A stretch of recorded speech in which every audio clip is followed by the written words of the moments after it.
Bruce Crandall.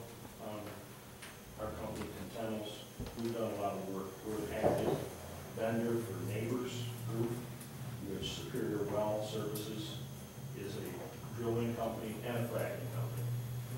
We've worked in Tonawanda, PA. We've worked at the headquarters in Owego.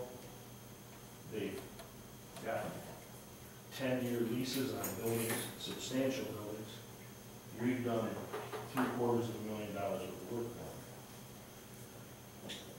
The companies that put in the piping, we have several companies local here that are involved in that.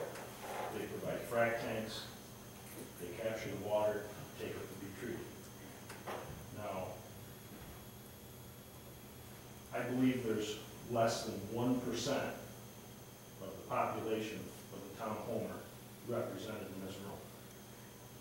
And I think there's caution that you're not getting the full grasp of what the community thinks.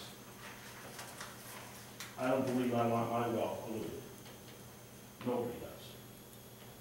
But on the other hand, the economic benefits cannot be overlooked. You can't just say that we're going to put a moratorium up and go beyond the state government. There's certain groups that we have to entrust, like the DEC, to make these decisions. I don't see anybody in this room that can make those decisions. I've worked with the well drilling companies. We've worked in the explosives rooms. I know the technology. I've built containment for the chemicals. I know the chemicals. We have to sign up because it's a trade secret. We cannot divulge it. You can't help it. There's MSDS sheets that are handed out. But when each process has to be looked at, you have to rely on someone to do it adequately and properly and ensure that we're all protected. But I'm sorry, but I don't think the town board has the knowledge or the resources to make decisions. And anybody can spin anything any way they want to represent their position. But we ought to have somebody making the decision that we rely on, like our New York State DEC. I work with them all the time, and they're very competent people, and they're not going to allow somebody to pollute our groundwater if they can help.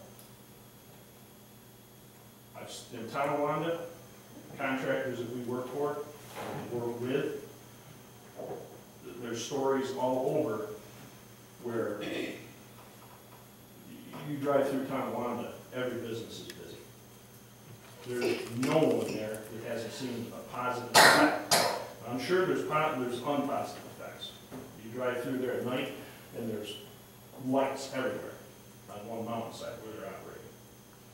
But that eventually goes away. This country was built on, back at the turn of the century, on harvesting timber and coal. We had adverse effects, mudslides and everything else from deforestation. It happens. Hopefully you learn from the past and you act accordingly. And that's what we have to rely on our agencies to do. I'm not saying that these people are wrong, but everybody in the community and every citizen in this township benefits if it happens properly.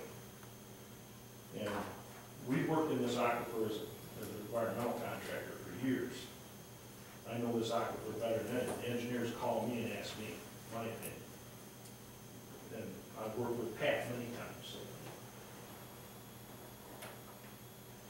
The groundwater here is very diverse.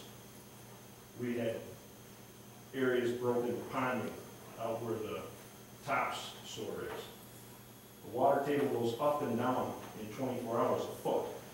I know because I skimmed oil from the leak off of it and put it back in, put the property back in and closed the spill. We're less than 500 feet from the city wells. You have to watch. They ignore the small, the politicians ignore the small 275-gallon tanks, fuel oil. I'm getting off subject here because it relates. They ignore thousands of those thin wall tanks in the ground that are leaking, because we aren't gonna make a decision based on voter. They'll attack a gas station or some other entity that are smaller numbers, but they're not gonna put in legislation to go after the general voter. So we have a situation with small tanks. I recommend caution, but I don't think you should end up interjecting into the mix. Let the state handle it, let the state do it.